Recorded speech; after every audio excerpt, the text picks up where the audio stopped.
Bonjour à tous et à toutes, et bienvenue dans le Club VIP, un podcast des médiathèques de Quimper-Bretagne occidentale. Marine au micro. À l'occasion du 2e festival des Mycéliades, nous avons reçu Sébastien Carassou et Étienne Ledollet de la chaîne Sense of Wonder sur YouTube. Leur podcast VIP, ainsi que celui du capitaine du Nexus 6 enregistré l'année dernière, sont disponibles sur toutes nos plateformes.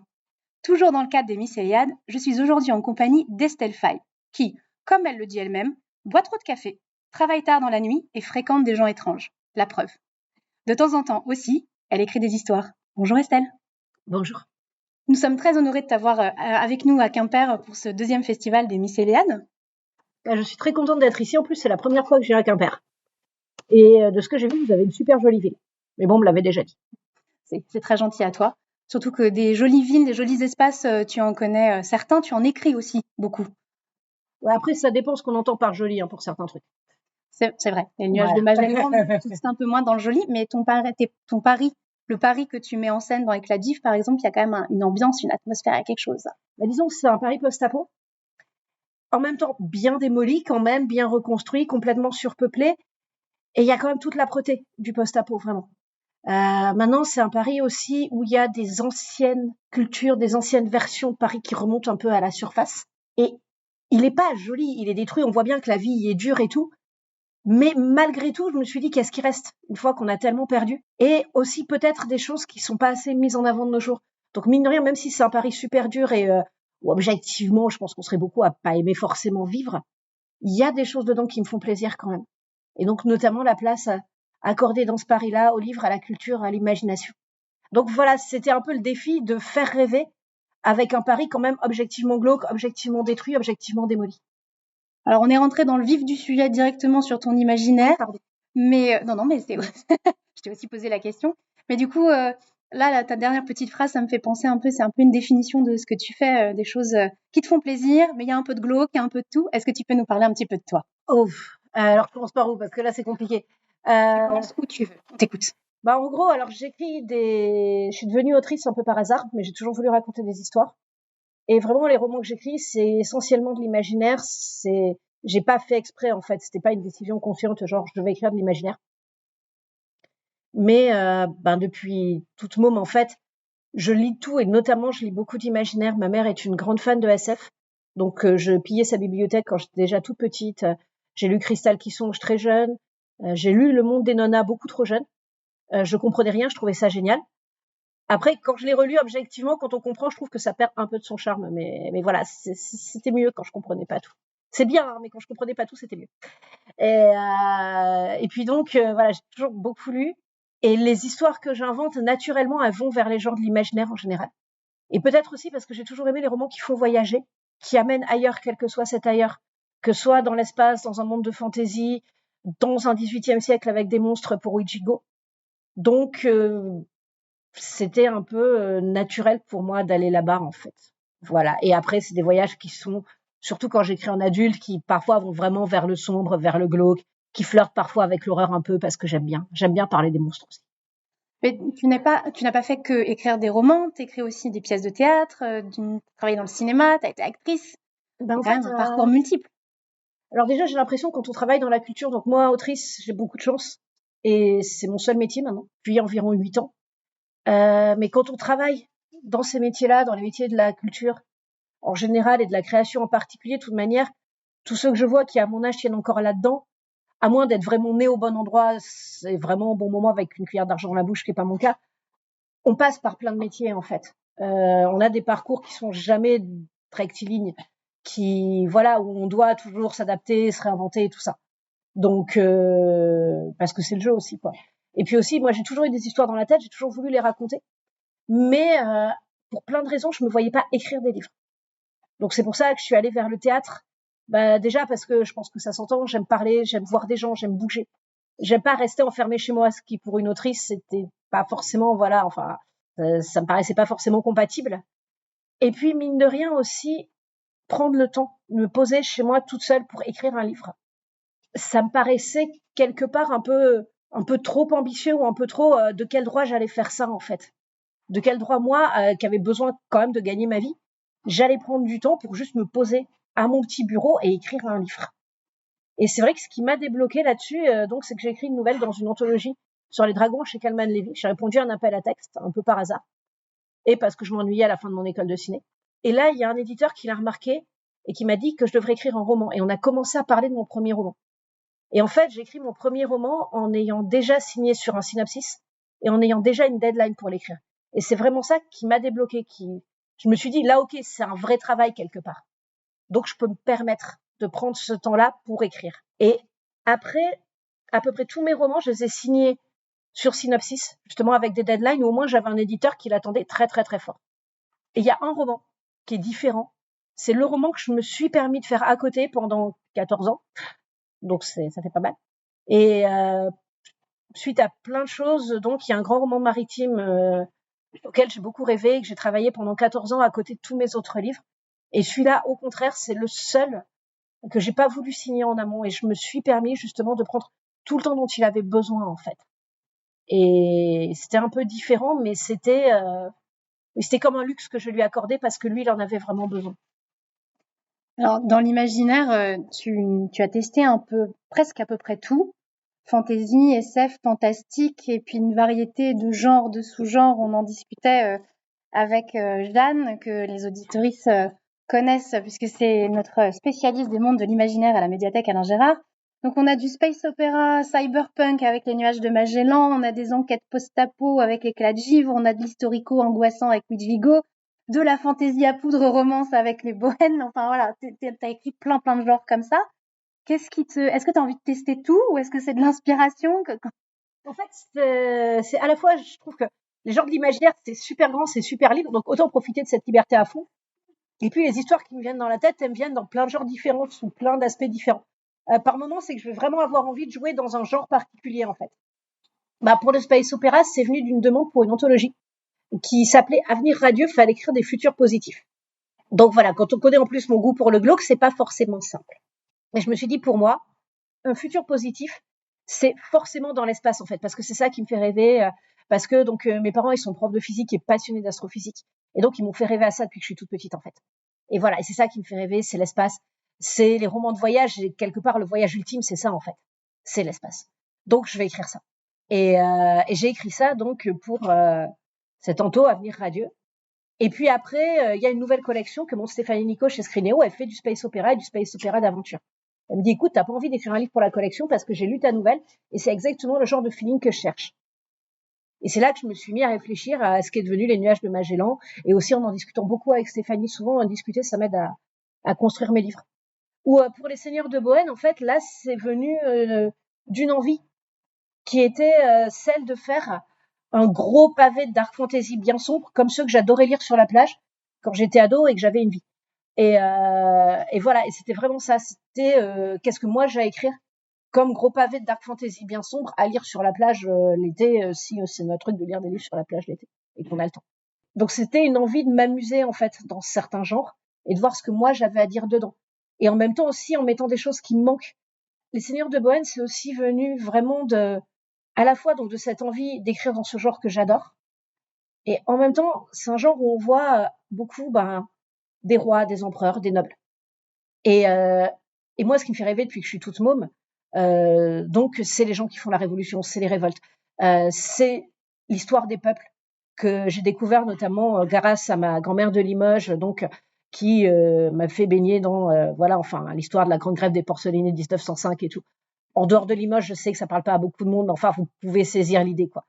Voilà, enfin, je veux dire, et puis j'ai une famille qui m'a vraiment apporté ce côté-là, le côté histoire des peuples, l'histoire de la commune, l'histoire des révolutions du 19e, l'histoire des ouvriers du livre. C'est vraiment là-dedans aussi que j'ai grandi comme environnement culturel. Et je me suis dit, mais en fait, moi, c'est ça qui me fait rêver, donc c'est ça qui me fait vibrer. Pourquoi je ferais pas vibrer mes lecteurs avec ça en dark fantasy? Voilà, donc c'est un mix de, voilà, il y a des genres dans lesquels j'ai envie de jouer, des choses qui me manquent, des choses que j'ai envie de voir. Et ce qui est génial quand on écrit des livres, c'est que s'il y a quelque chose qu'on a envie de voir dans un livre, on n'a qu'à se mettre à son bureau et écrire. Bon, après, c'est un peu compliqué, hein, mais c'est pas si simple que ça une fois qu'on est à son bureau. Mais grosso modo, on a quand même cette chance-là, quoi. T'as un genre que tu t'as préféré écrire, vraiment un où tu t'es dit, ça, c'est quand même ce que je préfère faire. Non, parce que sinon, je pense que je me spécialiserais dans un genre, justement. Et en fait, j'aime tous les genres.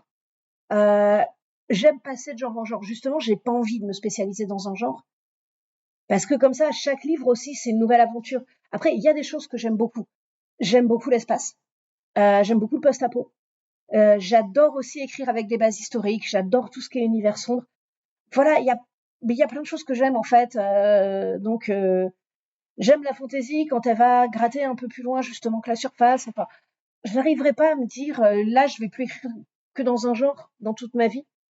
Et je trouve qu'on a une grande chance en tant qu'auteur dans le paysage français, parce que souvent on dit en France c'est beaucoup plus difficile de faire lire, de faire vivre les littératures de l'imaginaire que dans le monde anglo-saxon. Sauf que pour connaître justement maintenant quand même quelques auteurs américains, anglais, etc., eux, pour le coup, c'est très difficile quand ils ont commencé dans un genre d'en sortir vraiment. Pour plein de raisons, notamment parce que c'est un paysage avec pas mal d'agents et que les agents encouragent beaucoup les auteurs à rester dans ce pourquoi ils sont connus, en fait, déjà. Mais, mine de rien, en France, on a un paysage et un lectorat. Et pour le coup, merci parce que c'est grâce à vous. Un lectorat qui, quand on va de genre en genre, dit pas ah non mais moi je lis que du space opéra donc je vais pas lire ce que fait tel auteur par exemple en post-apo. Non, au contraire, moi vraiment, j'ai beaucoup de lecteurs qui me disent ah bah j'ai bien aimé celui-là, alors j'ai lu l'autre qui a rien à voir côté genre, mais les deux sont cool, voilà. Et on a des lecteurs curieux. On a des lecteurs qui vont pas dire ah mais là tu vas dans un genre que moi je lis pas donc je vais pas y aller. Et notamment un truc que j'ai adoré avec les Nuages de Magellan, c'est comme je venais de la fantasy, j'avais beaucoup de lecteurs qui lisaient pas de space up en fait. Et il y en a beaucoup qui m'ont dit c'est le premier space opéra qu'ils ont lu de leur vie. Et ils nous font confiance, enfin voilà la confiance des lecteurs c'est trop cool. Et après, ils m'ont dit, mais justement, après, j'ai bien aimé le Space Up, je vais en lire d'autres. Et ça me fait plaisir parce qu'en plus, j'aide à faire découvrir un genre que j'adore et qui fait vraiment partie de ce qui m'a formé, en fait, quoi. Enfin, moi, quand j'étais môme, je rêvais en lisant Chroniques martiennes, quand on fait pousser des arbres sur Mars. Je rêvais complètement quand on va chercher Starzen dans Fondation, quoi. Et je rêvais à fond avec, alors c'est moins connu, mais maintenant ça a été réédité, Jarvis, le messager de la Grande Île de Christian Léaurier. Très chouette réédition chez Critique. Ah ça, ce livre, quand j'étais môme, je l'ai lu je sais pas combien de fois. Enfin, c'est toute une série, mais moi j'avais que le premier. Et en gros, c'est une planète océan dans l'espace et tout. Et c'est hyper bien. Il y a une super belle réflexion sur le monde. Si vous connaissez pas, je le conseille beaucoup. Et mais voilà. Et c'est ça aussi. C'est quelque part, si je contribue un petit peu à faire passer ce rêve-là, je suis super contente, quoi. Alors, non seulement tu écris plusieurs genres et sous-genres de l'imaginaire, mais tu écris aussi pour plein de publics. Parce que tu écris pour les enfants, même parfois assez jeunes, parce que tu as un album Ouais. pour petits qui C'est est de la vraiment, dystopie. et qui est vraiment très très cool. Je le conseille vraiment, il est super cet album. Mais c'est de La la dystopie gentille. Hein. C'est pour les mômes à partir de 4 ans. Donc, Ouais, mais c'est une première entrée en matière parce qu'il n'y a pas beaucoup d'albums de fantasy enfin, de dystopie, de SF pour les enfants. Donc, on est quand même déjà, donc t'écris pour des tout petits, t'écris pour des enfants un peu plus grands, 8-10 ans, pour des ados, des jeunes adultes, des adultes. Voilà, un grand panel. Comment tu écris ces différences-là et qu'est-ce qui fait que dans ta tête tu dis ce roman-là, c'est plutôt pour des ados, celui-là, c'est plutôt pour des adultes? Est-ce que tu sais déjà à l'avance ou est-ce que tu écris et pendant l'écriture tu dis ah, ça serait peut-être pour tel public? alors en fait, au départ, vraiment, j'écrivais pour les grands ados adultes, qui est quand même le public de base, vraiment public adulte ou grands ados. C'est là que je me sens le plus à l'aise, clairement. Et après, il y a une éditrice chez Nathan qui est venue me chercher. Et notamment, je lui parlais des histoires que je racontais à mon frère quand il était petit. Mon frère a beaucoup trop d'influence sur ma vie. Qui m'a dit, elle voulait lancer de la fantaisie dans la collection Premier roman de Nathan, là-bas, où avant, il n'y en avait pas. Après, c'était faire de la fantaisie pour un jeune public, dans un nombre de mots limité, de manière très accessible, mais sans faire de concessions sur ce qu'on aimait nous en fantaisie. C'est-à-dire, on a un monde qui est pas manichéen, par exemple. Ça, on y tenait beaucoup. Donc, on a quand même aussi des atmosphères et des ambiances, on y tenait. Et comment faire ça pour être accessible à partir de 8-9 ans? Ça, c'était vraiment, on a beaucoup travaillé avec Nathan pour ça. Et ça m'a bien plu. Et c'est un truc qui m'a plu, c'est justement de rendre accessible aussi les genres que j'aime. Donc, c'est pour ça que j'ai fait Les Guerriers de Glace, qui a super bien marché, donc c'est devenu une série.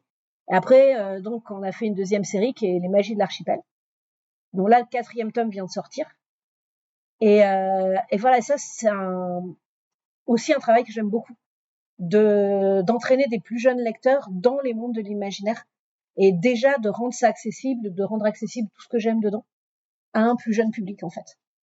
Donc voilà, donc ça c'était bien, mais c'est vrai que c'est pas c'est pas ma base en fait quand même. Je suis plus à l'aise soit dans l'adulte parce que là je peux aller à fond vraiment dans tous les trucs.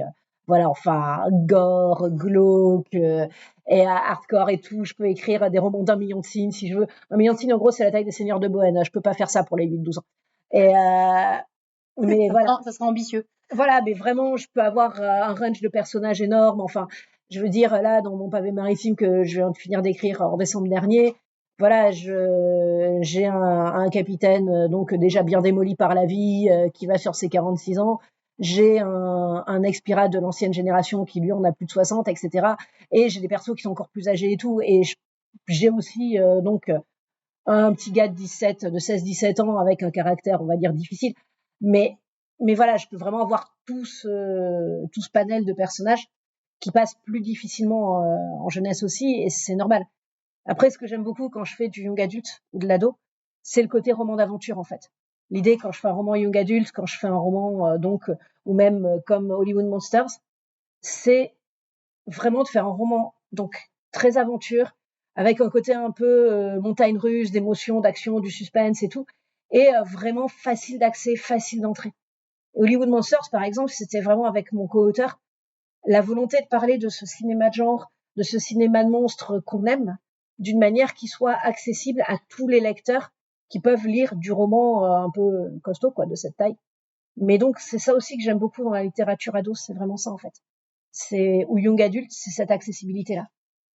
Ouais, parce que par moment, en adulte, il y a des scènes un peu plus dures à avaler. Mais j'aime bien les écrire aussi. Mais du coup, quand tu commences un projet, tu sais déjà. Oui, par contre, ça, tu sais déjà pour désolée, à qui c'est tu la dessines. deuxième partie de ta question. En fait, les histoires, soit je réfléchis vraiment pour un public, comme Les Guerriers de Glace, où j'avais vraiment réfléchi pour du 8-12. Mais oui, ça vient naturellement. Et de beaucoup d'auteurs que j'ai rencontrés qui font plusieurs âges comme moi, on sait. Je saurais pas dire comment, en fait. Donc, je vais pas vous donner le grand secret. Enfin, si ce n'est que le grand secret, c'est qu'il y en a pas. C'est que vraiment, je le sais, quand j'ai une idée d'histoire, là, ça va être une histoire adulte, là, ça va être une histoire ado. C'est un peu évident, quoi, en fait. Donc, désolé, ça aide pas beaucoup. Non, mais c'est aussi intéressant de savoir qu'il n'y a pas forcément de recettes. Chaque auteur est différent, chaque autrice est différente, et du coup, c'est un feeling personnel. Voilà, et puis c'est vraiment de se dire, l'histoire, quand elle commence à se mettre en place dans ma tête, je sais vraiment, voilà, comment elle va se dérouler et tout. En tout cas, je sais qu'elle va être, je connais pas toute l'histoire, mais je sais à peu près quelle va être son ADN, quoi. Et là, je vois tout de suite si c'est ado, adulte, voire, comme je te dis, parfois, c'est réfléchi spécifiquement pour telle ou telle collection. Alors, dans tous tes romans, il y a quand même des petites marottes, des petites choses qui reviennent, parce que c'est le propre de tous les auteurs et de toutes les c'est mon identité d'autrice, je l'assume totalement. Voilà, mais c'est normal. C'est ce qui fait que tes romans sont identifiables aussi à certaines marottes. Il y a, Jeanne en a relevé quelques-unes. Il y a notamment le récit Enchâssé. Ça, tu aimes bien ça, un personnage qui raconte quelque chose à quelqu'un d'autre. Donc ça, c'est vraiment ou un personnage qui raconte au lecteur une autre histoire, les récits dans les récits. Ça, c'est vraiment ça, c'est une de tes petites. Parce qu'en fait, je trouve que quelque chose qui est super intéressant dans les romans, c'est aussi la place du narrateur. Et comment le narrateur peut jouer justement avec l'histoire qu'il raconte, peut jouer avec les attentes du spectateur, du lecteur, de l'auditoire. Et voilà, et pas oublier qu'une histoire, elle nous est toujours racontée par quelqu'un. Et voilà, ça me passionne vraiment, aussi parce que j'écris. Donc, mais c'est vrai que c'est quelque chose avec lequel j'aime bien jouer, ce côté donc place du narrateur, comment lui voit l'histoire. Et parce qu'en roman, c'est toujours un point de vue quand même quand c'est un point de vue omniscient, en fait, c'est toujours un point de vue qu'on a sur une histoire. Le point de vue omniscient parfait, il n'existe pas. Donc là, c'est juste simplement ramener dans l'histoire cette idée très forte qu'il y a toujours un narrateur, il y a toujours quelqu'un qui parle. Et simplement, parfois, on va voir cette voix ou cette personne incarnée dans le livre. Et alors, pour la petite histoire aussi, je sais qu'il y a certains sujets dont j'aime bien parler. Il y a certains sujets qui me tiennent bien à cœur. Et en fait, là maintenant, je peux commencer à en parler un peu. Donc, j'ai le premier podcast où je vais en parler officiellement. C'est qu'il y a quelques années, j'ai écrit et publié mon premier roman réaliste, mais c'est sous pseudo. Donc, c'est normal si vous savez ce que c'est. Pour plein de raisons. Et là, bientôt, il va ressortir sous mon vrai nom. Et en fait, pour mon bêta-lecteur, car des rares à connaître le truc parce que c'est mon bêta-lecteur, c'est Jérôme. En gros, c'est lui qui relit tous mes textes avant même que les éditeurs les voient. il voit plein de choses qui sont pour lui vraiment caractéristiques de mon écriture. Et effectivement, c'est pas parce que c'est du réalisme qu'il n'y a pas des choses très caractéristiques de mes univers dedans. Et c'est pour ça qu'on s'est dit avec Jérôme, mais il y a sûrement quelqu'un qui va griller le truc, quoi. Et en fait, il y a notamment un libraire qui suit absolument tous mes livres depuis le début, qui a lu aussi celui-là, et il a pas du tout grillé, quoi. Mais vraiment pas. Et a dit au contraire, ah bah c'est une voix, je sais plus, mais un truc complètement fraîche et différente. On voit bien que c'est un premier roman et tout. Alors qu'il avait lu littéralement tous mes livres avant. Ouais, parce que c'est du roman réaliste, mais ça parle quand même de cinéma de genre, ça parle quand même de monstres, de blessures et tout ça. On se refait pas. Alors là, vous ne voyez pas, mais ce podcast est enregistré en public. Et moi, j'ai vu directement sur Jeanne, qui quand elle dit on a un roman, mais sous pseudo, j'ai vu les yeux de Jeanne s'agrandir comme une soucoupe. Et donc, je crois que là, le suspense va être insoutenable. Donc, il va falloir attendre combien de temps pour savoir? En gros, on devrait dévoiler le truc au printemps. Voilà. Pas longtemps parce que il est sorti en grand format. Il a eu un prix en grand format. Mon pseudo a un prix. J'ai envoyé une, mais c'est un prix en réaliste, hein, donc. Tu nous fais une Romain Gary, en fait. Ouais, mais c'est et puis donc ouais, faut attendre jusqu'au printemps et là il va ressortir comme il a bien marché en grand format. En fait, il va ressortir en poche. Et pour la ressortir en poche avec l'éditeur, on a décidé de le faire sous mon vrai nom. Voilà. Donc il sera directement en poche, donc c'est moins cher. Voilà. Donc une belle exclue pour Quimper. Merci. Ça, c'est quand même le petit plus qui fait plaisir. Donc dans tes maraudes, donc tu as le récit enchâssé, tu as aussi la nuit. Alors, la nuit, voilà, toi, tu travailles tard. Oui, voilà, je bien la nuit. Voilà, et tes personnages ont aussi font beaucoup de choses la nuit. C'est le moment propice. Ça représente quoi pour toi? Parce que ça revient souvent dans tes romans. Bah, en fait, alors, ce qu'il faut savoir, c'est quand j'écris mes livres, il y a des choses, je sais pourquoi je les mets dedans de manière hyper consciente. Et il y a aussi beaucoup de choses, je me rends compte après coup que ça représente des trucs pour moi, mais sur le moment, je l'ai pas vu. Voire même par moments, des gens qui me connaissent très bien, ils me disent, ah, mais oui, mais t'as mis ça parce que ça et ça dans ta vie. Et je tombe des nues, quoi. Je me dis, ah, mais ouais, en fait, vous avez raison, les gens. Mais je l'ai pas vu. Voilà. Et parce que souvent, si j'avais toutes les réponses conscientes, en fait, aux questions que je me pose quand j'écris des livres, je n'écrirais pas des livres. J'écrirais des essais. Et, comme je disais lors d'une autre conversation, la philo, ça n'a pas toujours été mon truc. Mais donc il y a des choses, je sais consciemment pourquoi je l'aimais. Je sais que la nuit revient beaucoup parce qu'aussi, déjà au temps du théâtre, forcément c'était mon premier métier, j'étais très nocturne. De toute manière, j'ai toujours été très nocturne, j'ai toujours aimé au moins le soir. Alors l'une des chances que j'ai eues dans ma jeunesse, c'est que j'ai des parents qui sont toujours engagés, mais qui étaient déjà très engagés dans plein d'actions associatives. Et ça m'a appris les beautés de l'action associative. Par exemple, pendant que mes parents étaient en réunion dans le salon, moi, je pouvais rallumer ma lampe pour lire et ils ne se rendaient compte de rien. Voilà. Donc, c'est très bien l'action associative, ça encourage à la lecture. Mais pas trop tard quand même, ça va. Presque. Mais voilà, et c'est vrai qu'avec le théâtre aussi, c'est quelque chose que j'ai beaucoup aimé. Et même pendant mes études, quand je faisais des études de jour, surtout quand j'étais en prépa, qui était quand même pas vraiment ma voie, quand je sortais de prépa, c'est là que je commençais à vivre ma vraie vie, entre guillemets, à faire du théâtre, à lire des livres pour moi, à voir des films pour moi et tout. Donc voilà, ma vraie vie, c'était le soir et puis c'était la nuit, en fait. Et plus que 2 jours. Et 2 jours, je traversais un petit peu la prépa en zombie, même si j'ai appris des trucs très, très utiles. Et notamment, c'est vraiment là-bas que j'ai appris à faire de la documentation historique. Donc, je remercie mon prof d'histoire première année de prépa, qui écoutera pas ce podcast, mais probablement pas en tout cas, mais qui m'a vraiment bien appris là-dessus à avaler des tonnes de documentation de manière très efficace. Donc ça, c'est bien. Voilà. Mais c'est vrai que c'est un truc qui m'a toujours rattrapé. Et puis la nuit, ça permet aussi, maintenant quand j'écris des histoires, ça me permet d'être dans ma bulle, d'être un peu plus détachée du monde. Après, j'ai vraiment 2 rythmes quand j'écris. C'est-à-dire soit j'écris chez moi, donc je suis en très proche banlieue parisienne, avec une vue sur la tour Montparnasse et les pics de pollution. C'est bien les pics de pollution quand on écrit du post-apo. Et non, on voit la moitié du ciel qui est marron. Enfin, je sais pas s'il y en a qui ont déjà assisté à ça sur Paris. C'est un peu flippant. Et donc, c'est vrai que je suis très, très nocturne souvent quand je suis chez moi en région parisienne. Après, par contre, par moment, je vais écrire aussi, donc, dans ma famille, notamment en Charente-Maritime, du côté de La Rochelle. À 10 minutes de l'océan, c'est bien. Et là, au contraire, je vais être sur un rythme très diurne, en fait. C'est-à-dire, je vais vraiment me lever tôt, voire à l'aube le matin, écrire et tout, toute la journée. Et c'est des rythmes un peu différents, mais je sais pas, c'est peut-être parce que là aussi, il y a une ambiance qui est différente. Donc voilà, j'alterne un peu entre les 2 rythmes, mais c'est vrai que la nuit, il y a ce côté aussi un petit peu magique quand on est au théâtre. La nuit, c'est le moment des histoires. C'est le moment où la pièce qu'on a répétée toujours, elle va enfin s'incarner devant un public. Et puis après, quand on sort de la pièce, on est sur tout le rush de la représentation et tout. Et voilà, et alors que tout le monde est en train de s'endormir, que la ville s'endort autour de nous, nous, on est encore sur le rush de la représentation, en fait. Et on est sur cette énergie un peu parallèle, un peu différente, et qui était intéressante aussi. Donc ouais, voilà, c'est pour ça que ça revient. Tu m'as tendu une petite perche parce que je voulais te parler de l'histoire avec un grand H. Et tu viens justement d'en parler, c'est merveilleux. Bien organisé, tu vois, ce podcast.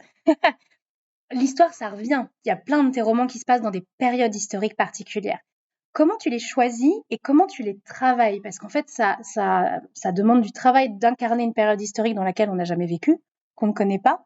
Comment tu fonctionnes? Alors déjà, c'est un peu la faute de mon père qui m'a fait lire Le Nom de la Rose beaucoup trop tôt. Voilà, et ça m'a complètement marqué. Mon père est un gros fan de romans historiques, un gros geek d'histoire, et il m'a complètement passé le virus. Même s'il est prof de physique, il adore l'histoire, et voilà. Donc, c'est de sa faute. Après, disons, ce que j'aime dans les romans, et justement ce qui m'avait marqué aussi dans Le Nom de la Rose déjà à l'époque. Après aussi, il m'avait fait lire tous les Liespeter, les frères Cadfael, je sais pas s'il y en a qui le lisent dans la salle. Voilà, c'est des enquêtes au Moyen-Âge, et c'est vraiment bien. Et c'est, mine de rien, les romans, c'est les meilleures machines à voyager dans le temps qu'on ait. Même plus que les films, je trouve, il y a un côté beaucoup plus immersif parce qu'on est vraiment dans la tête des personnages. Parce qu'on peut avoir, j'adore le cinéma, j'ai fait une école de cinéma, j'adore le cinéma, je peux pas passer une semaine sans voir un film, vraiment, c'est un truc hyper important pour moi. Mais cette immersion particulière du livre, avec aussi sentir les goûts, sentir les odeurs, avoir vraiment les pensées des personnages dans la période qu'on écrit ou qu'on lit, c'est tellement particulier et j'adore tellement ça. J'aime les livres qui font voyager, donc ils font aussi voyager dans le temps.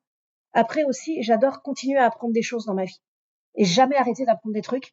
Et la documentation historique, c'est une super bonne excuse pour continuer à apprendre des choses, en fait. Voilà, c'est que j'ai une raison d'aller voir des musées, donc de faire des voyages à l'autre bout du monde, de me ruiner en documentation, de passer des heures dans des bibliothèques. Et voilà, mais c'est pour mon travail, c'est pour mes livres, donc ça, bon, j'ai le droit, quoi. Et ça aussi, de questionner les gens qui savent. Et ce que j'aime beaucoup faire aussi en documentation historique quand je peux, et qui est vraiment important pour moi, c'est d'expérimenter au maximum concrètement les choses, en fait. Et par exemple, pour Ouijigo, donc c'est un naufrage à Terre-Neuve au XVIIIe siècle, à la fin du printemps, donc c'est un peu comme notre hiver, mais en pire, quoi, côté météo, pour vous donner une idée. Et là, je suis allée à Terre-Neuve, donc pareil, à la même époque de l'année. Déjà, à la fois pour avoir de la doc et me ruiner en librairie, c'était le projet. Et aussi pour faire au maximum, entre guillemets, le trajet que font mes personnages. Et il y a des choses vraiment que j'ai vues sur place que je lis pas dans ma doc. Et des ambiances. Et je pense que j'essaye de faire des textes. J'aime, en tant que lectrice, lire des textes très incarnés. Et c'est ce que j'essaye aussi de donner à mes lecteurs. Et je sais que quand je vois les choses en vrai, quand je fais les choses en vrai, à la fois, je me représente les choses beaucoup plus clairement. J'arrive à les écrire plus clairement et à les incarner davantage. Par exemple, pour les Seigneurs de Bohême, donc il y a Sainte-Étoile qui manie une rapière. Donc j'ai fait 2 ans de rapière. Pour vraiment avoir une idée déjà du poids que ça a. Après, je sais que moi, je fais juste pendant 2 ans de la rapière. Que lui, c'est vraiment quelque chose qu'il a fait pendant toute sa vie, qu'il en a besoin pour se défendre, pour, mine de rien, sauver sa peau, et qui vit dans un monde aussi où la moindre égratignure, ça peut s'infecter, ça peut le tuer. Donc les enjeux sont pas du tout les mêmes que ceux que moi je vois. Mais ça me permet après de les étendre. Pour donc mon roman maritime qui va sortir là, je suis allée jusqu'à Valparaiso pour ce livre, pour voir Valparaiso en vrai, feeling de Valparaiso. Je suis allée dans l'océan Indien pour ce livre. Donc je suis allée faire un stage de navigation sur un vrai 3 mâts historique pour ce livre. Et j'avais besoin de ça, en fait, pour trouver ce livre. Puis, j'ai vu beaucoup de musées, les meilleurs étant situés en Bretagne. Et je dis même pas ça parce qu'on est en Bretagne, mais effectivement, ouais, côté musée maritime, là, la région, elle se défend méchamment. Il n'y a pas que l'histoire, tu as aussi les mythes, l'importance des mythes. Alors, il y a plein de mythes différents dans tes romans. Il y a de la mythologie slave dans Boden, plutôt antique avec la voix des oracles, celtes, algonquienne avec Ouijigo, chinoise avec Porcelaine. Tu as un besoin, tu reviens au mythe régulièrement, c'est quoi? C'est revenir au récit original? En fait, c'est aussi, alors, pareil, je pense que c'est beaucoup la faute de mes parents. Je suis désolée, on voit, je suis lâche. Mais on voyageait beaucoup avec mes parents quand j'étais môme. Et surtout, ce qu'ils tenaient à faire quand on voyage, c'est pas simplement on va voir les curiosités locales, on va voir les musées locaux, mais ils nous faisaient découvrir aussi les mythes, les légendes, la culture des pays où on voyageait.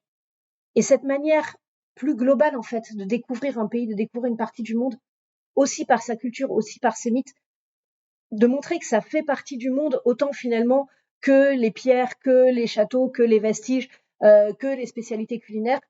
J'ai trouvé ça super intéressant et c'est devenu aussi ma manière quelque part de penser le monde et de vouloir appréhender le monde. Parce que oui, la matière des mythes, elle fait partie de notre monde autant que ces aspects beaucoup plus concrets en fait. Et donc c'est pour ça que quand je me plonge dans d'autres parties du monde, c'est une sorte en fait de manière un peu plus totale de les envisager. Donc aussi par les mythes, par la culture. Et les mythes sont une sorte aussi de grand langage qui irrigue. Enfin, c'est plusieurs langues qui se rejoignent pour irriguer vraiment l'ensemble du monde. Et aussi comment les mythes voyagent, par exemple, ça m'intéresse énormément. Et là, pour le fameux roman maritime, l'une des choses qui m'intéresse, c'est comment justement l'océan est vécu au travers des mythes de tous les marins qui viennent de différentes parties du globe et qu'on va retrouver dans ce livre en fait. Et comment ces mythes de l'océan se répondent, comment ils sont différents et comment en même temps il y a des échos d'un océan à l'autre, d'une culture à l'autre en fait. Et comment ils peuvent dialoguer ensemble aussi. Et disons, l'une des choses que j'adore dans la culture en général, et notamment dans les livres, c'est que mine de rien, les livres, ça fait du lien entre les gens, ça fait... des gens qui lisent viennent de partout.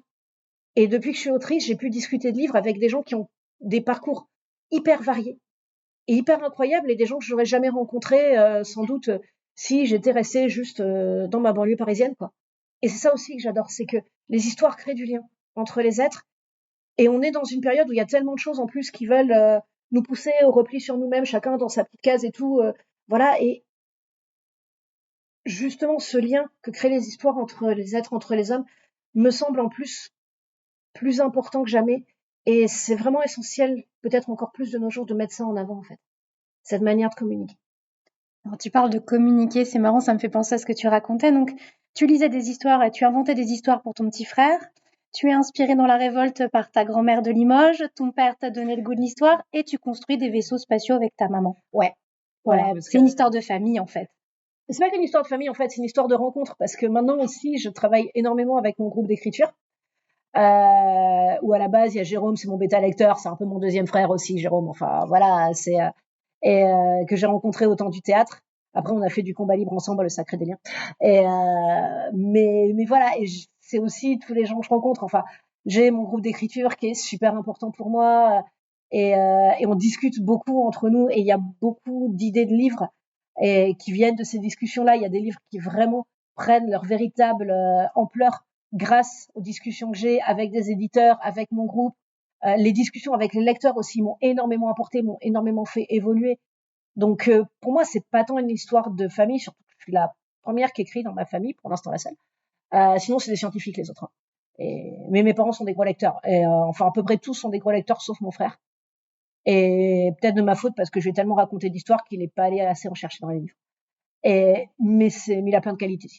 Mais voilà, pour moi, vraiment, c'est ça, c'est des histoires de rencontres. Et par exemple, Les Seigneurs de Bohème, c'était le roman, enfin, j'en avais parlé à mon premier éditeur, et il m'a dit non, ça, c'est pas pour moi. Et en plus, il avait raison, c'est pas pour lui. Hein. Donc, je m'étais dit, de toute manière, vu ce que je veux en faire, et ça se faisait encore moins à l'époque que maintenant, si possible, c'est le genre de roman que je vais traîner dans ma tête pendant 10 ans, 20 ans, avant d'arriver à le placer. Et là, lors d'un festival, où j'étais dans un état lamentable, parce que par ailleurs, c'est une époque où j'enchaînais des sinusites, j'étais sous corticoïdes, ça me réussissait pas, bref. Je suis dans un état semi-second. Et après la fin du festival, on parle entre auteurs, et entre éditeurs et libraires et tout, et je parle à un autre auteur, on est sur nos projets à Casap, et il me dit, écoute, moi, mon éditeur, c'est exactement ce qu'il cherche. Je lui dis, mais il en publie pas? Il me dit, oui, il en publie pas, parce qu'il en trouve pas, en fait. Et donc, c'était Xavier Delot, qui à l'époque travaillait chez Critique. Et il se trouve que comme le monde parfois est bien fait, 10 jours après, je vais en dédicace à la librairie Critique, ils ont une librairie et une maison d'édition. Et là, moi, j'arrive un peu en avance à Rennes par rapport à la dédicace, pardon. Ils sont à Rennes, Critique. Et je me dis, je vais en profiter pour visiter Rennes.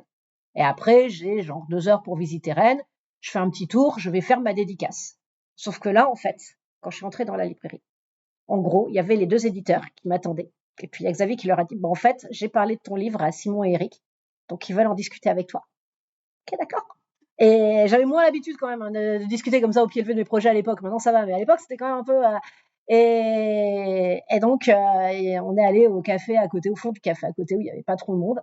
Et c'est là que j'ai commencé à leur parler des Seigneurs de Bohème, qui à l'époque faisaient qu'un tome, qui à l'époque, pour moi, était absolument pas casable. Et après ça, je leur ai envoyé un synopsis qui tenait sur un quart de page et puis on a signé quasiment dans la foulée.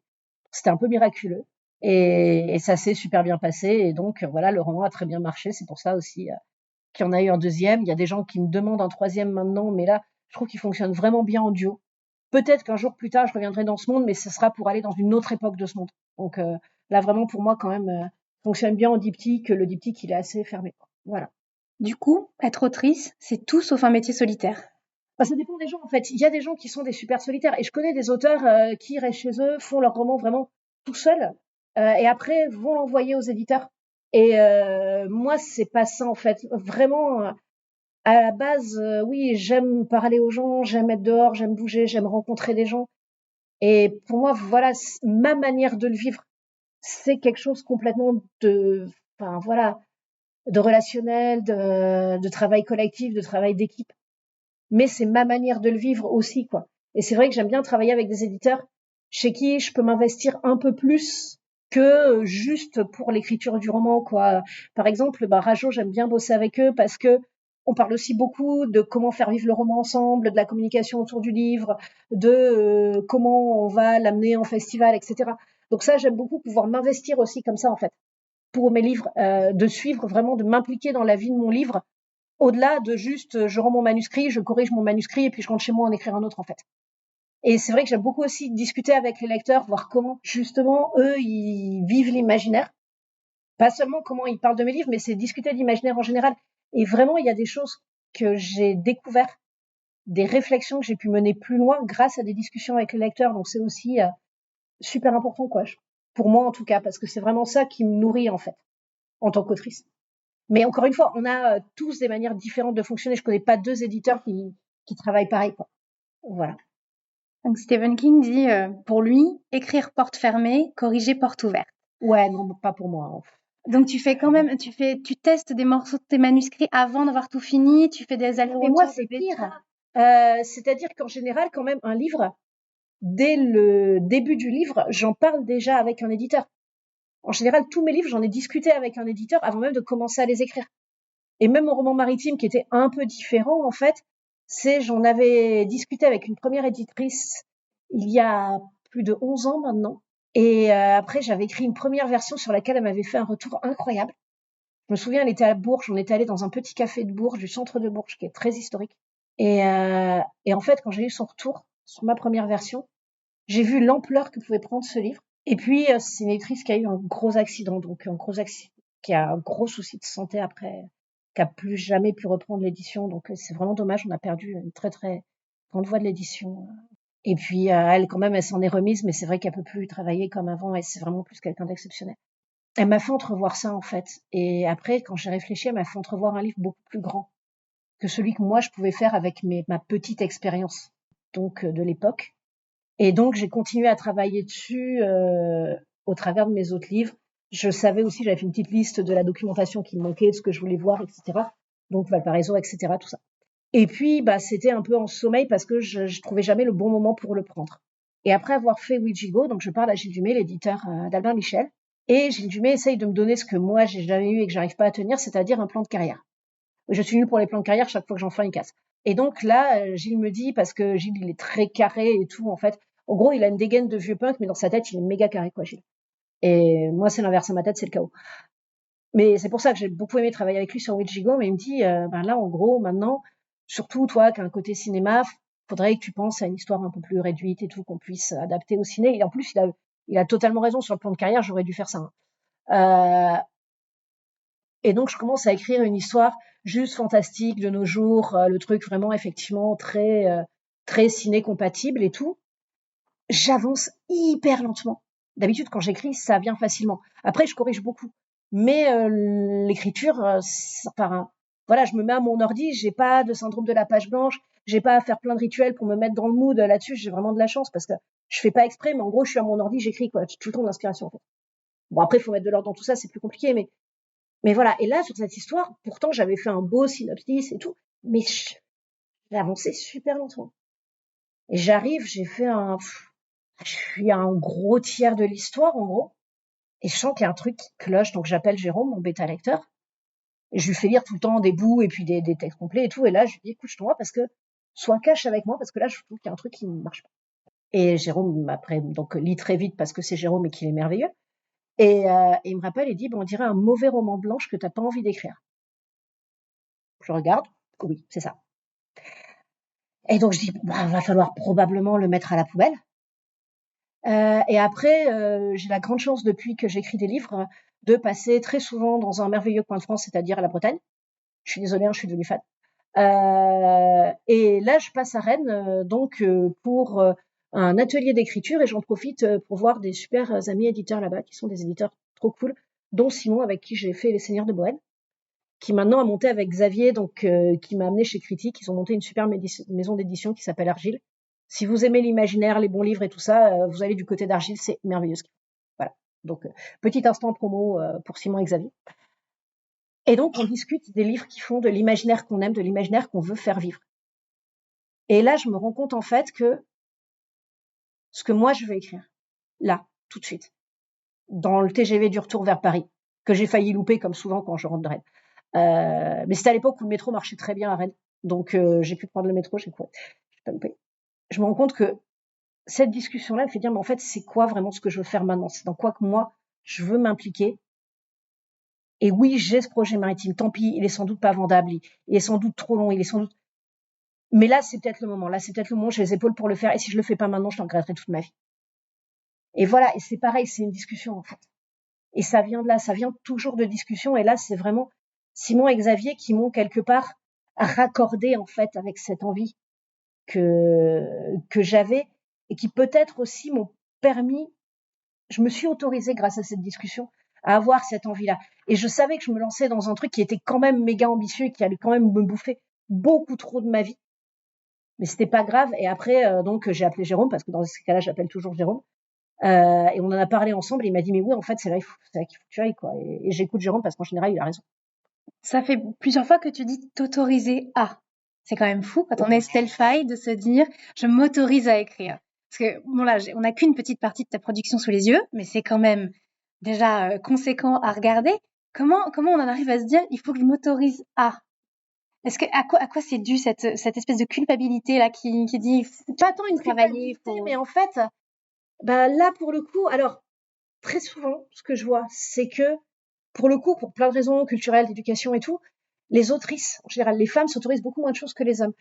Moi, c'est pas tant ça en fait, parce que pour le coup, j'ai été élevée de manière. En fait, moi, je suis un peu le fils de mon père, quoi. On s'entend vachement bien avec mon père, on a le même caractère. Donc juste, c'est mon frère qui a hérité de ses yeux, alors que mon père a des yeux gris bleu vert. C'est nul que mon frère en ait hérité. Voilà. Mais à part ça, je suis vraiment mon père en fille, en fait. C'est-à-dire, on aime voir des gens, on aime voyager. Si on bouge pas assez, qu'on fait pas assez de sport, donc on devient super irritable. Enfin, on a besoin de sortir, on a besoin d'aller au bout du monde. Voilà. Et puis on est des bourreaux de travail, on adore apprendre des trucs. Enfin, vraiment, je suis mon père en fille. Et donc, je me suis pas posé de questions. Je sais que il y a des moments où je dois me battre en tant qu'autrice parce que par moments le monde est plus dur. Mais en tout cas, moi, je vis pas vraiment les choses. Je vais pas, disons, les barrières habituelles qu'ont beaucoup de femmes dans la tête. Et ça, c'est vraiment grâce à ma famille aussi. Et j'ai beaucoup de chance. Mais je suis vraiment très bien entourée. Je sais que c'est complètement injuste. Mais par contre, pour le coup, je viens d'une famille où, en gros, mes arrière-grands-parents, ils étaient très prolos ou morts. Mes grands-parents s'en sont sortis en devenant instituteurs et après, mes parents sont devenus profs. Mais c'est-à-dire une famille où vraiment, quand même, on s'en sort grâce à notre travail, où vraiment, il y a ça qui est toujours mis en avant. On bosse pour être indépendant. Pas tant pour faire fortune, parce que de toute manière, on fera pas fortune. C'est à la fois, on part de trop bas et on n'est pas assez idéaliste et on est trop idéaliste pour ça, pardon. Mais l'idée, c'est que, voilà, c'est la manière un peu dont j'ai toujours vécu les choses depuis que je suis môme. C'est-à-dire, il faut quand même gagner assez d'argent pour avoir sa liberté, pour pouvoir vraiment avoir sa liberté à soi et pouvoir un peu pouvoir bouger, pouvoir avoir une petite marge de manœuvre à soi. Donc ça, c'est vraiment très important dans mon éducation. Et en plus, voilà, c'est vrai que j'aime bien quand même pouvoir bouger un peu, pouvoir justement, quand pour un livre, aussi pour le pavé maritime, je suis allée très loin par moment plus proche, mais ne serait-ce que de me dire, là, il faut vraiment que j'aille voir le musée de la Compagnie des Indes à Port-Louis, je peux le faire. Voilà. Et de pouvoir se dire ça, c'est vrai que cette liberté-là, c'est vraiment ce que mes parents m'ont appris, gagner assez pour avoir ta liberté, ta marge de manœuvre, pas pour faire des trucs de luxe, mais quand même pouvoir, voilà, pas avoir trop de regrets dans la vie, quoi. Et une certaine indépendance. Et c'est vrai qu'en plus je vieillis, plus je deviens une certaine indépendance. Et donc, je m'autorisais pas en plus, c'est vrai que, voilà, je m'autorisais pas à faire des choses. Quand même, gagner ma vie avec mes livres, c'est méga important pour moi. À la base, à la fois parce que j'ai pas de fortune personnelle, donc c'est important de gagner sa vie dans ce cas-là. Et puis, même, comment dire, enfin, il y a cette idée qu'il faut quand même que ça serve à quelque chose. Que quand on prend du temps, ça serve à quelque chose, un peu ça a une raison d'être.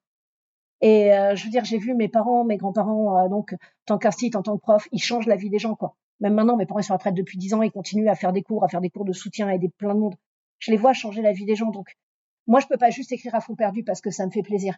À la fois économiquement, à la fois culturellement, à la fois philosophiquement, je sais pas, enfin, moralement, je pourrais pas juste écrire pour me faire plaisir à moi. Et je dis pas que c'est mal d'écrire pour se faire plaisir, c'est juste que c'est pas quelque chose que je pourrais faire, je pense. Faut que ça ait du sens quand même. Et je veux dire, quand je vois enfin voilà, je veux dire, j'ai plein d'amis qui sont engagés, qui font vraiment bouger les choses dans le monde. Et déjà, j'ai l'impression de pas faire grand-chose à côté d'eux, donc faut au moins que ça ait un petit peu de sens ce que je fasse. Voilà. Tu parlais des barrières peut-être que les femmes autrices ont dans la tête. Alors toi, tu dis que tu en as moins, peut-être moins que d'autres. C'est quoi être femme autrice et femme autrice dans la scène de l'imaginaire? Alors, en fait, ce que je vois comme je coach aussi, j'ai eu la chance quand je suis arrivée d'avoir des auteurs et des autrices plus installés que moi qui m'ont beaucoup aidée. Donc, j'essaye aussi de rendre l'appareil, donc maintenant d'aider la nouvelle génération qui arrive, et puis ils ont plein de trucs intéressants à nous dire, donc il faut les écouter. Et je vois quand même que, oui, enfin, c'est pas que moi, hein, on voit qu'il y a des manières de réagir différentes. Je veux dire, je vois des filles qui ont des romans entiers méga bien bossés et qui se disent, bah peut-être quand même pour les premiers, je vais faire de l'auto-édition. Et à côté, je vois des mecs qui ont un demi-synopsis qui tient même pas debout et qui vont aller contacter les plus gros éditeurs de France, quoi. C'est cliché, mais c'est encore vrai de nos jours quand même. Donc là, oui, il y a un problème de confiance en soi, déjà.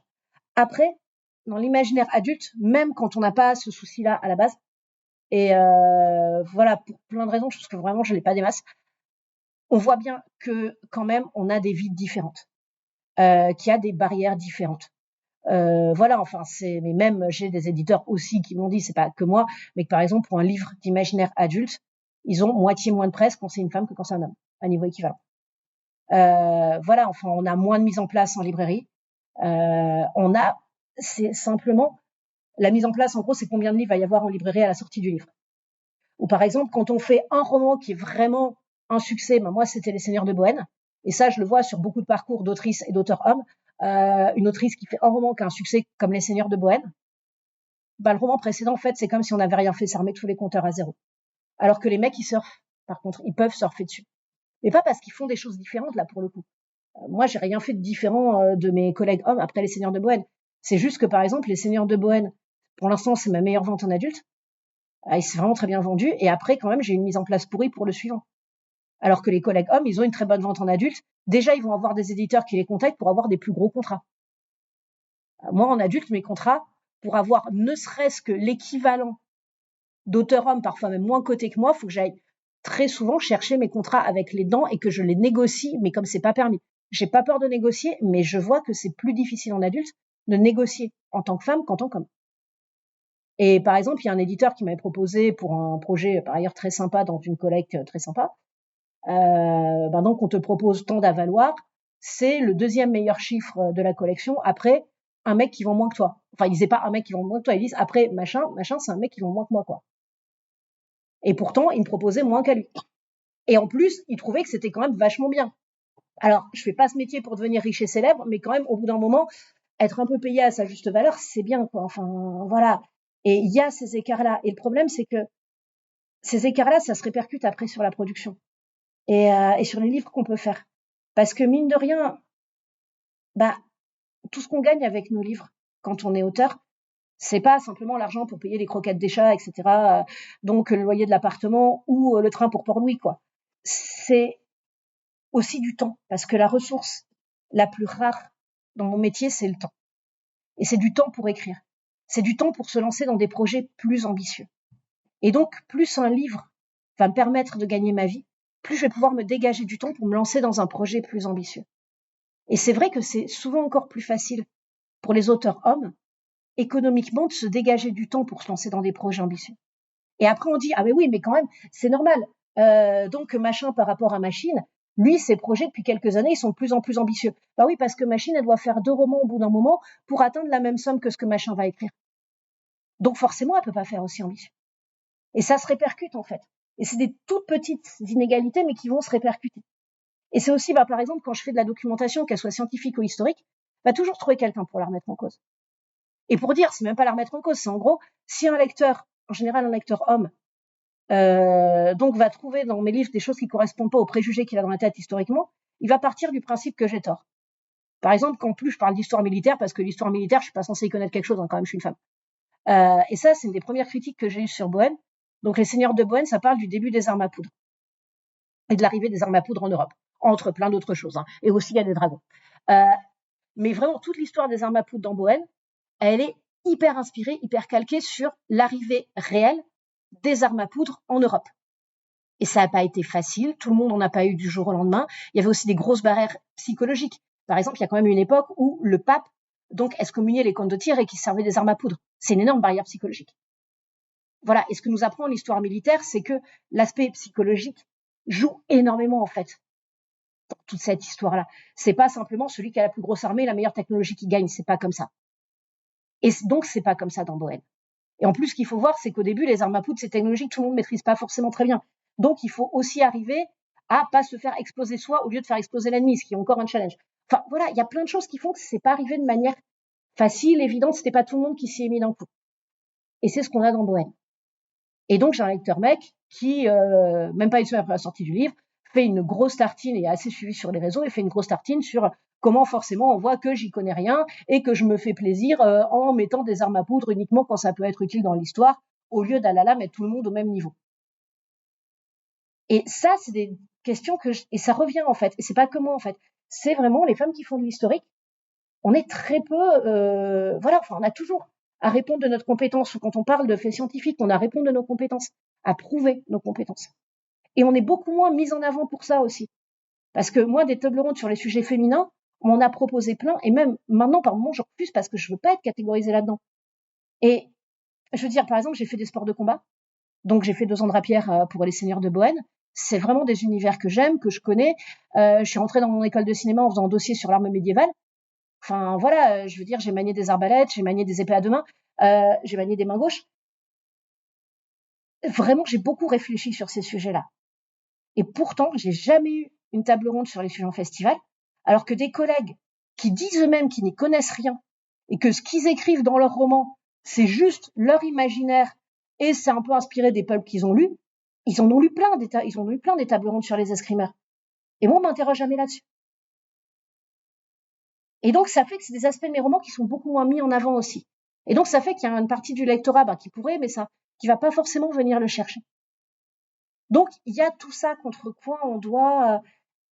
En tout cas, on doit vivre avec ça, parce que c'est pas si je ferme les yeux très fort, ça va pas partir, quoi.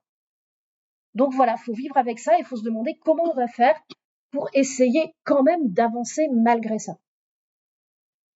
C'est compliqué, mais en tout cas, fermer les yeux ne va pas arranger magiquement les choses.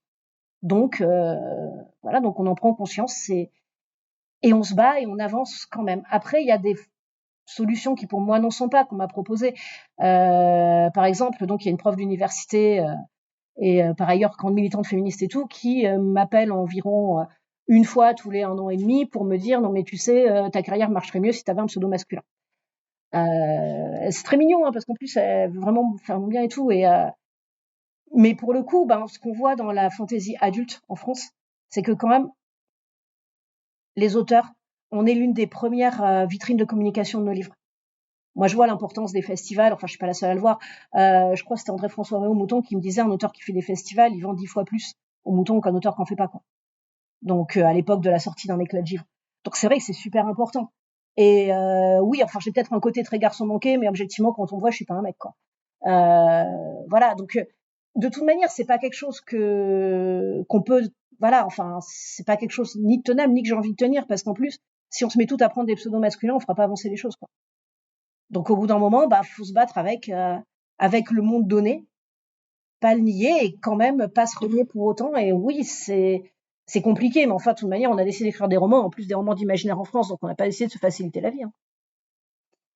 Alors moi, je vais à autre chose aussi. Alors toi, tu as de la chance d'écrire en adulte, en ado, il y en a adulte et en jeunesse.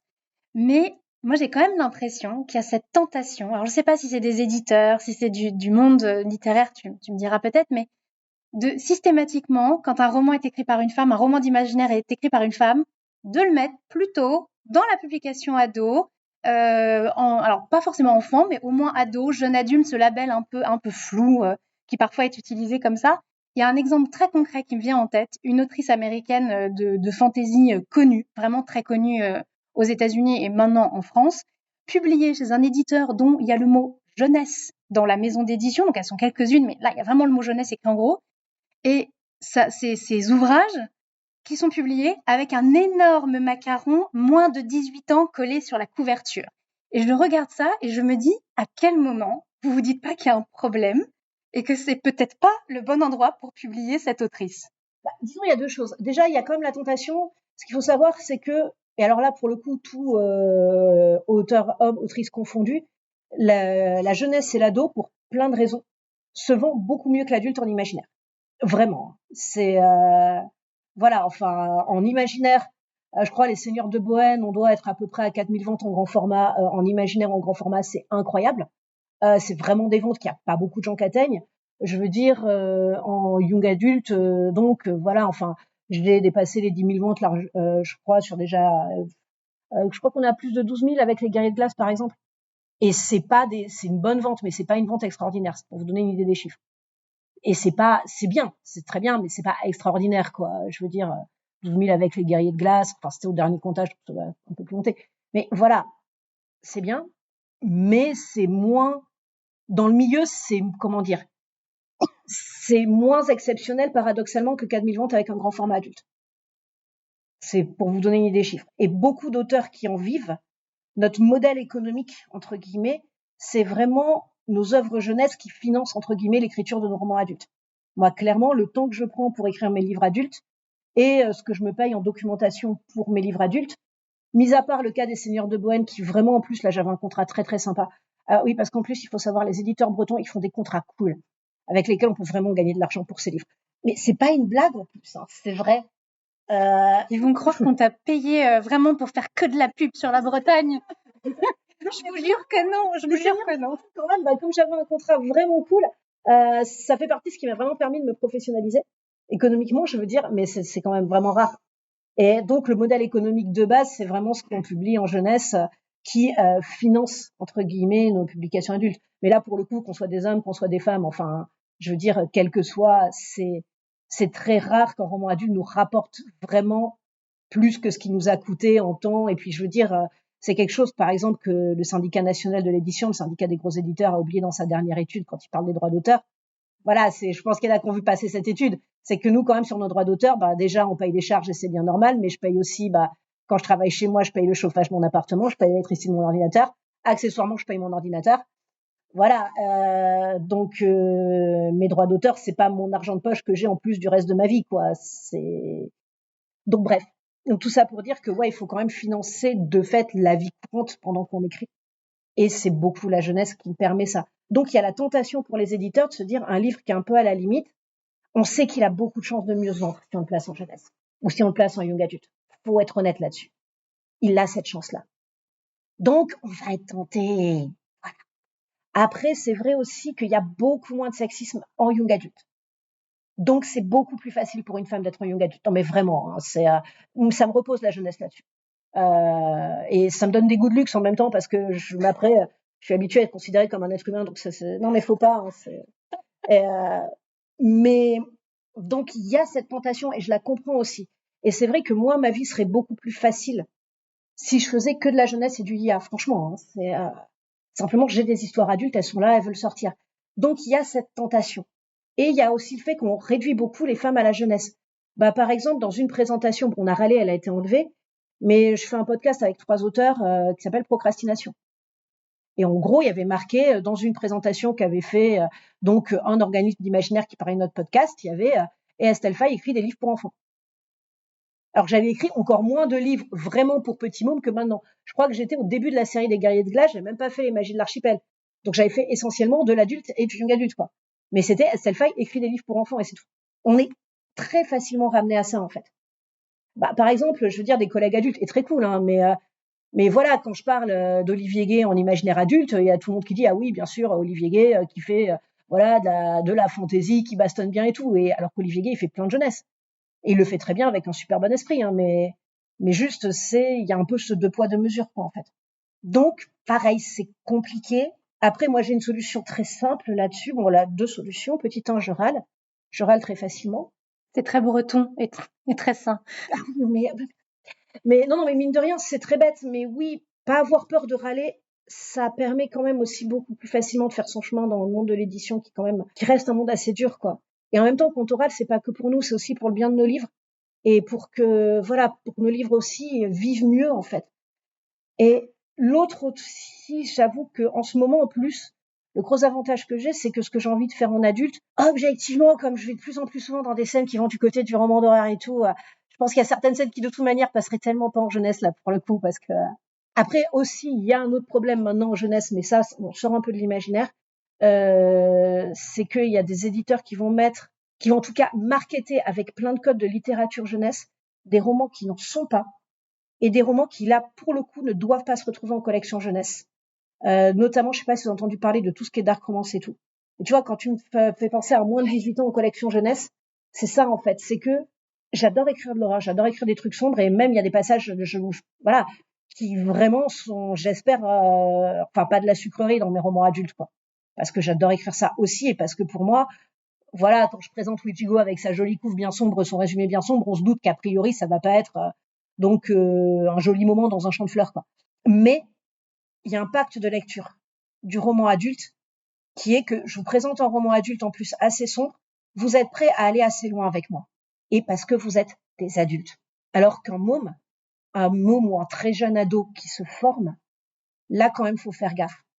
Et justement, les vrais auteurs jeunesse, les vrais éditeurs jeunesse un peu sérieux, on fait toujours gaffe à ce qu'on fait en ado. Il y a une manière de mettre de l'angoisse, de la trouille, etc. dans les romans ados, mais c'est pas la même que dans les romans adultes. C'est pas le même pacte de lecture. Et il y a des éditeurs aussi aujourd'hui qui vont jouer sur la limite, par exemple en marketant, en disant non, mais moi je dis bien que c'est pas du roman ado, sauf qu'ils marketent après les romans avec tous les codes du roman ado. Et faire lire à des lecteurs qui n'ont pas encore la maturité nécessaire des choses qui parfois peuvent être très perturbantes, juste, je suis désolée, pour moi, ce n'est pas correct. Et à contrario, tu peux avoir des romans adultes qui sont relativement, même dans l'imaginaire, légers, mais qui n'en restent pas moins des romans Mais adultes. clairement aussi. Parce que du coup, ça renvoie les autrices quand même à l'ado à un côté. Après, pour moi, il y a des choses qui, par exemple, Les Nuages de Magellan, je pense que c'est mon roman le plus léger, entre guillemets, en adulte. Bon, ok, d'accord, ça commence par un massacre de grévistes. Mais par rapport au reste, c'est un peu léger quand même. Mais par exemple, il y a des enjeux, des préoccupations des personnages qui, pour moi, ne sont pas ceux du roman ado. C'est-à-dire qu'ils vont pas résonner en premier avec des préoccupations de l'adolescence ou du roman d'aventure ou du roman de formation, etc. Parce que là, l'un des personnages, j'ai adoré écrire là-dedans, c'est Marie. Marie, c'est une vieille capitaine pirate qui est couturée de prothèses, qui a un caractère absolument détestable et qui est en train de perdre la mémoire, ce qui arrange pas le caractère détestable mentionné ici dessus. J'ai tellement adoré écrire ce personnage. J'adore tellement le... Non, mais en gros, un des personnages que je préfère en fantasy, c'est les vieux guerriers revenus de tout et qui vont quand même devoir repartir. Ouais, mais c'est trop rarement des femmes. Donc là, en plus, je les fais en femme, quoi, parce que j'avais trop envie et tout. Et voilà. Et c'est tellement cool à écrire. Je veux être ça plus tard. Et justement, ça parle du rapport au passé. Ça parle aussi de continuer les luttes quand on s'en est pris déjà plein la figure. Donc même si c'est du roman adulte light sur beaucoup de points par rapport à ce que j'écris, parce que voilà, c'est pas très graphique le massacre du début. Il y a pas des scènes aussi dures qu'il peut y avoir dans Witchigo ou dans Bohen. Il y a pas quand même des scènes aussi glauques que dans Witchigo ou dans Bohen. Mais il y a quand même des préoccupations qui, avant tout, sont des préoccupations d'un public adulte. Après, ça ne veut pas dire que des ados, voire même jeunes, peuvent pas lire du roman adulte. Moi, une de mes premières énormes claques dans la gueule en tant que lectrice, c'était Typhon de Conrad, qui était au fond de la classe en CE1 et on avait le droit d'aller le lire quand on avait fini d'écrire des pages de mathématiques. Donc, j'ai jamais été aussi motivée pour faire des maths, et parce qu'on a le droit d'aller lire. Maintenant, au fond, sur la 4e de couverture du petit livre, il y avait quand même marqué à partir de 13 ans.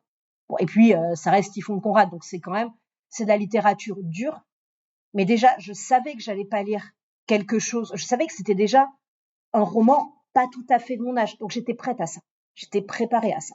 Je savais que j'allais lire quelque chose d'un peu dur. Et puis, je veux dire, c'est Typhon de Conrad, c'est pas non plus l'archipel du Goulag, quoi. Voilà, il y a quand même des différences. Et là, surtout, ce qui m'a marqué, et ça aussi, c'est pour ça, quand je te parlais d'incarnation, il y a un truc que j'arrivais pas trop à dire à l'époque, parce que là, j'étais en loin quand même, mais qui m'a poursuivi pendant des années jusqu'à ce que j'arrive à mettre des mots dessus. C'est le premier roman où je sentais la tempête, où je sentais la mer physiquement. Et ça m'a poursuivi, cette sensation-là, pendant des années, jusqu'à ce qu'enfin, je commence à arriver à mettre des mots dessus. C'est une des choses que j'ai cherché et que je cherche encore toute ma vie en tant que lectrice, et c'est clairement l'une des choses que je cherche en tant qu'autrice aujourd'hui. Et c'est pour ça qu'il y a une scène de tempête dans mon roman maritime. Mais alors celle-là, j'ai galéré pour l'écrire. Parce que vraiment, justement, je cherchais pas à faire comme Conrad, parce que déjà, c'est Conrad, donc voilà. Mais il fallait qu'il y ait cette matérialité-là. Ma vision de cette matérialité-là de la tempête. Et c'est un de mes gros défis, justement, de ce roman. Pour terminer ce podcast, parce qu'on parle déjà depuis un certain temps, toi et moi. Oups. Non, pas oups. C'est passionnant ce que tu racontes. Je vois pas passer le temps. Mais à un moment donné, il va bien falloir que j'appuie sur le bouton. J'aimerais bien que tu nous recommandes quelques romans de fantasy ou de SF, tes gros coups de cœur. Alors, là, il y a moyen que ça dure quand même encore un petit peu. Ouais, non, je vais essayer de pas faire trop long. Alors, surtout... Tu peux. Vas-y, recommande. Voilà. Alors, déjà, dans les recommandations récentes, est-ce qu'il y en a qui aiment la dark fantasy dans la salle? Voilà. Est-ce que vous aimez la dark fantasy quand ça flirte avec des choses un peu sombres, horrifiques, que c'est méga bien écrit et qu'il y a des retournements de situation qu'à la fois vous voyez pas venir, mais qui sont tellement évidents? Si vous n'avez pas lu La Cité diaphane d'Anouk Faure, je vous conseille de vous jeter dessus. Voilà. On est d'accord que La Cité diaphane, ça se pose là. Hein. Voilà. Ensuite, donc en space opéra, parce qu'on a parlé space up, donc il faut bien un peu de reco space up. J'ai déjà parlé de l'univers de Jarvis de Léourier. Donc ça, si vous aimez le space up d'aventure, voilà, qui bouge bien, qui est old school, qui est positif, qui est bien fait, il y a eu une super réédition avec le dernier tome qui était jamais paru à l'époque chez Critique. Donc je sais pas, voilà, si vous avez lu Jarvis, c'est vachement bien. Et en space up plus récent, si vous aimez les ambiances gore horrifiques et les ambiances un peu pirates de l'espace quand même, il y a Les Oubliés de la Made de Florian Soulas, c'est trop bien. Donc voilà, ça j'adore aussi.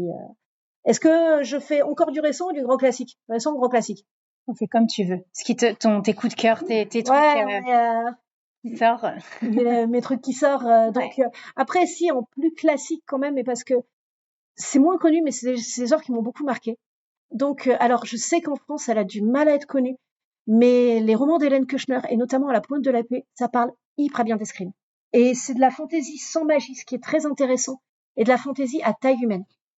Et donc, et la manière aussi dont elle fait vivre la féerie dans Thomas le Rhymer est super intéressant et vraiment à taille humaine. J'aime beaucoup ce que fait Hélène. Si vous aimez les choses qui sont à la limite du fantastique et qui par moments passent complètement de l'autre côté, par moments moins, avec une voix très singulière, il y a le cycle du Démiurge de Francis Berthelot, qui était très en avance sur son époque. Je crois que ça facile 40 ans maintenant. Même plus, parce que ça devait avoir 40 ans quand moi j'étais plus jeune. Mais en fait, c'est un côté très actuel. Et évidemment, à l'époque, les éditeurs savaient pas où le mettre. Donc, comme ça oscille à la frontière du fantastique, et parfois c'est très grand fantastique, parfois à peine. Et il y a une voix très singulière qui passe justement donc de livre en livre. Et donc, il a été mis à l'époque tantôt dans des collectes d'imaginaire, tantôt pas et tout. Et là, enfin, le cycle est complet et il est en une seule. Donc ça, c'est vraiment très intéressant aussi. Et ça peut se trouver enfin. Et surtout, en fait, pour finir, plus que de recommander des livres, j'aimerais vous recommander une maison d'édition, parce qu'il y a des maisons d'édition qui font un très chouette travail et qui poussent plus loin le genre. Et j'ai pas forcément le temps de tout lire chez eux, mais il se passe des trucs chez eux. Et c'est souvent dans les petites maisons aussi qu'on voit vivre l'imaginaire. Et donc, alors je suis désolée déjà par avance parce que ça va encore faire lèche-botte, mais je suis désolée, une majorité de ces maisons vont être bretonnes. Non mais je vous jure, sérieusement, on l'a pas payé pour faire la pub de la Bretagne. On n'est pas sponsorisé par l'Office de tourisme. Voilà. Et mais alors, vous avez dans les petites maisons d'édition, si vous voulez de la science-fiction, là pour le coup assez pointue, mais que vous voulez un peu, avoir de la réflexion SF un peu pointue, un peu solide, vous allez voir du côté du catalogue de Goater. Si vous voulez après, alors pour de la SF ou de la fantasy old school, mais qui bouge bien, évidemment, vous avez le catalogue de Critique. Je bosse plus avec eux, mais j'aime toujours ce qu'ils font. Ah, d'ailleurs, dans les nouvelles voix qui sont arrivées chez Critique, il y a Mishka qui a un premier roman Donc, si vous voulez de la fantaisie qui à la fois est bien le côté épique qu'on aime bien quand on aime bien lire de la fantaisie épique, avec des personnages un petit peu, un petit peu gouailleurs et tout, et en même temps qu'on veut pousser un peu plus loin les enjeux, franchement, Mishka, ça fait méchamment le job. Donc, c'est un premier roman, quoi. Donc, j'ai vraiment hâte de voir après où va aller l'autrice, parce que c'est très très bien Mishka. Voilà, donc ça. Donc, vous avez, là, il y a déjà eu la Cité diaphane en reco, mais pareil, Argyle, ce qu'ils font, c'est très intéressant. Dans les traductions, je vais pas, pour parler un peu quand même d'anglo-saxon aussi, il y a Un pays de fantômes, qui est de la fantaisie très particulière de Margaret Killjoy. Donc ça, c'est très très chouette. Et dans les livres, alors là, si vous n'avez pas peur de trucs très sombres humainement, très, comment dire, très littéraire, mais en même temps au meilleur sens du terme. Et il y a une très grande autrice d'imaginaire qui nous a quittés récemment, assez jeune en plus, et c'est Anne Fakhouri. Donc peut-être certains la connaissent dans la salle. Lisez Anne Fakhouri si vous connaissez pas, c'est assez merveilleux ce qu'elle fait. Et sa grande œuvre a été publiée à titre posthume chez Argyle. Elle n'a pas eu le retentissement qu'elle aurait dû avoir aussi, parce qu'on est dans un monde injuste qui va donner une prime aux auteurs vivants qui sont là comme moi en train de vous parler de leur livre. Mais 3 battements de cœur, un silence. Alors par moments, c'est très dur. C'est vraiment très dur parce que Anne, elle va gratter là où ça fait mal. C'est très littéraire. Et le rapport qu'elle a au merveilleux et à la féerie est assez exceptionnel. Et c'est un texte d'une plume et d'une beauté littéraire, mais à tomber, quoi. Et voilà. Et là, il y a vraiment quelque chose à prendre. Et puis quand même, allez, pour faire un peu la pub de mon coin de base, parce que quand même. Et dans les petites maisons d'édition, cette fois une maison d'édition parisienne, c'est celle qui réédite Francis Berthelot, mais elle n'a pas que ça au catalogue. Si vous aimez la SF, la fantaisie, le fantastique un peu étrange, le travail de Dystopia Workshop est très très cool. Et notamment, donc, ils ont fait en nouvelles. Je connais que ça, les nouvelles de cette très grande dame de l'imaginaire qui est Lisa Tuttle. Et c'est les premiers à l'avoir, d'ailleurs, pour l'instant, je crois, c'est les seuls à avoir traduit ces nouvelles en France. Elles sont traduites par Mélanie Fazi, c'est-à-dire un peu la Rolf des traductrices, on est d'accord? Mélanie, elle est géniale. Et donc, mais vous avez vraiment plein de choses super intéressantes. Vous avez aussi des recueils de nouvelles chez Dystopia qui racontent l'histoire d'une ville d'Europe de l'Est qui n'existe pas vraiment, mais qu'on a l'impression de sentir exister quand même. Et ça, c'est fait par en fait beaucoup d'auteurs. C'est un collectif d'auteurs, on ne sait pas trop qui a écrit quoi dedans. C'est un projet qui est absolument passionnant. Donc c'est Yarminingrad, c'est un projet très très cool.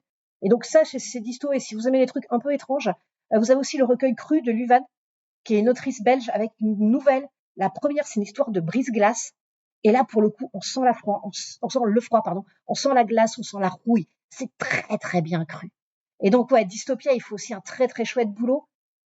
Et pour une note un petit peu plus amère, si je peux me permettre, on a vu cette année, peut-être plus que d'habitude ces derniers mois, que les maisons d'édition sont fragiles. On a vu ce qui s'est passé auprès d'ActuSF, qui a repris, mais clairement pas avec les moyens qu'ils avaient avant. Là aussi, dans les petites éditions qui faisaient très jolis trucs du côté gothique horreur, il y a Noir d'Absinthe qui vient de fermer. Et on voit que elles font un boulot incroyable, franchement, chez Noir d'Absinthe. C'est une éditrice, c'est une équipe très féminine, elles font un boulot incroyable. Mais voilà, on voit qu'une maison d'édition, c'est fragile. Encore plus dans le contexte actuel, on est dans un paysage qui s'est beaucoup durci.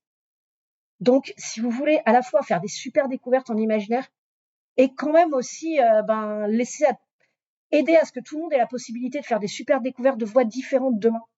Et là, vous voyez, dans tout ce que je vous ai donné, pour vraiment tous les goûts. Hein. Si vous voulez votre aventure de fantasy bien classique qui bouge bien, mais quand même avec un supplément d'âme, vous allez vers Critique. Si vous voulez du weird complètement étrange, vous allez vers Dystopia, quoi. Donc vraiment, vous avez un super panel rien qu'avec ça. Et voilà, allez lire C'est une maison parce que déjà, vous allez découvrir des trucs incroyables. Et parce que mine de rien, elles ont besoin de nous, quoi. Elles ont besoin de nous, elles ont besoin qu'on lise leurs livres, elles ont besoin qu'on en parle. Parce qu'elles n'ont pas les budgets comme des grosses, parce qu'elles n'ont pas les moyens des grosses, parce qu'elles n'ont pas les moyens de résister aux coups durs comme ont les grosses. Et pourtant, c'est souvent chez elles qu'il y a les choses les plus innovantes, les plus incroyables que j'ai lues, quoi. Voilà. Vous retrouverez toutes les recommandations d'Estelle dans les descriptions. Merci Estelle de ce moment passé en ta compagnie. J'espère que tu as apprécié aussi avec notre public réceptif. Voilà. Et je vous dis à bientôt pour un prochain podcast VIP. Au revoir Estelle. Au revoir, merci beaucoup.